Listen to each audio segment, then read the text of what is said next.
Baik, Ustaz. Selanjutnya ini ada mu'alaf, Ustaz. Dia masih remaja dan dia juga merasa di masih remaja ini dan terbesarnya ini adalah lawan jenis, Ustaz.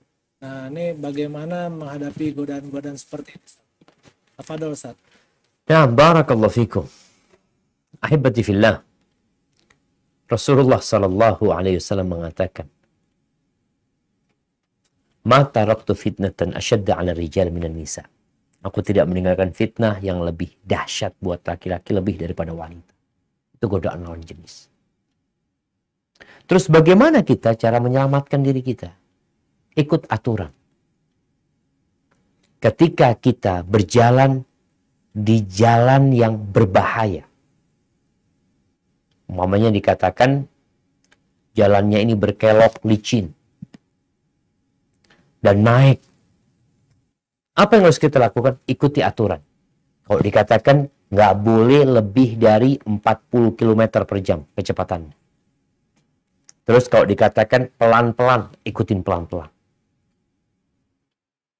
Terus ketika naik, gunakan gigi satu. Gunakan gigi satu. Insya Allah selamat.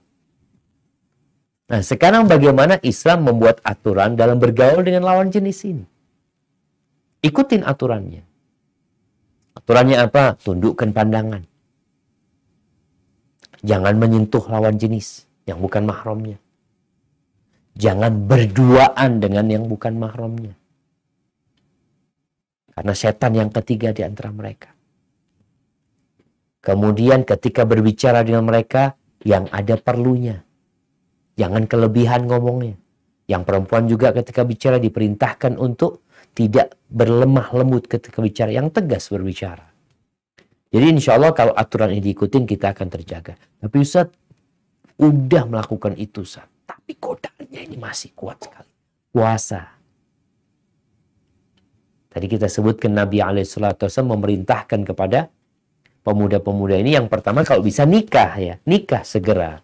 Karena jamaah, kita perlu paham ya. Di negeri kita ini, pergaulan bebas itu sudah menjijikkan sekali. Bahkan hasil penelitian dari ya Kementerian Kesehatan dengan perlindungan anak, bagaimana lebih 60% anak-anak itu yang sudah berzina. Anak-anak SMA, anak-anak perkuliahan, mereka nggak nikah. Sedangkan di satu sisi lagi, ada usaha agar mereka tidak nikah muda. Jadi yang pergaulan bebas ini seakan-akan dilegalkan, yang pernikahan muda seakan-akan dipersulit. Orang tua juga mendukung hal itu. Jangan nikah sekarang, nanti ini, itu, macam-macam. Apanya yang nanti ini dan itu? Takut nggak siap? Siapkan.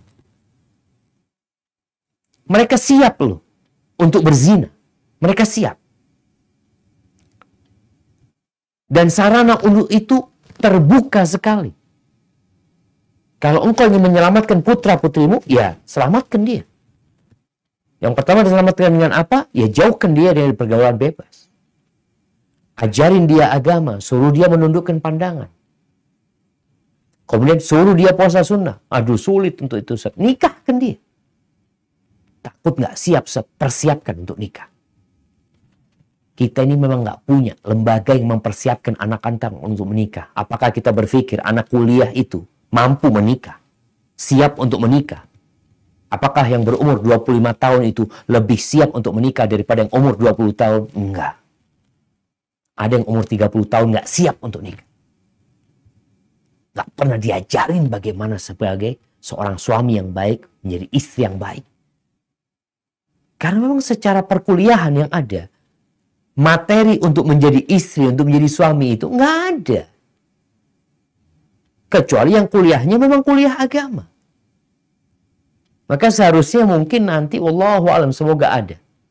Kalau mungkin Anda hanya bisa menyampaikan ide. Kuliah perkuliahan itu ada materi menjadi, ada materi apa yang tentang reproduksi. Iya. reproduksi ya. Bagaimana mereka mengetahui alat-alat kelamin ini itu diajarin. Tapi nggak diajarin bagaimana menjadi seorang suami, bagaimana menjadi seorang istri, apa kewajiban-kewajiban suami, apa kewajiban-kewajiban istri, bagaimana ketika ada konflik apa yang harus dilakukan. Itu nggak diajarin. Sampai lulus kuliah, sampai nikah, nggak belajar. Maka merasa bagi yang tadi yang remaja-remaja yang takut ya, kita perlu kerjasama semuanya. Tapi alhamdulillah negara kita pun sebenarnya memberikan ruang untuk yang mau nikah di bawah umur yang ditetapkan, itu ada ruang untuk itu. Ada ruang untuk itu di mana kita bisa mengajukan hal itu. Insya Allah semuanya dimudahkan. Tapi yang jelas demi menyelamatkan negeri ini harus ada kerjasama yang baik dari semua pihak. Jangan sampai penyakit-penyakit itu tersebar di negeri kita, khususnya pergaulan bebas, zina yang mulai ada usaha untuk dianggap biasa. Kalau kita biarkan, azab Allah yang turun. Na'udzubillah. Barakallahu fikum. Oke,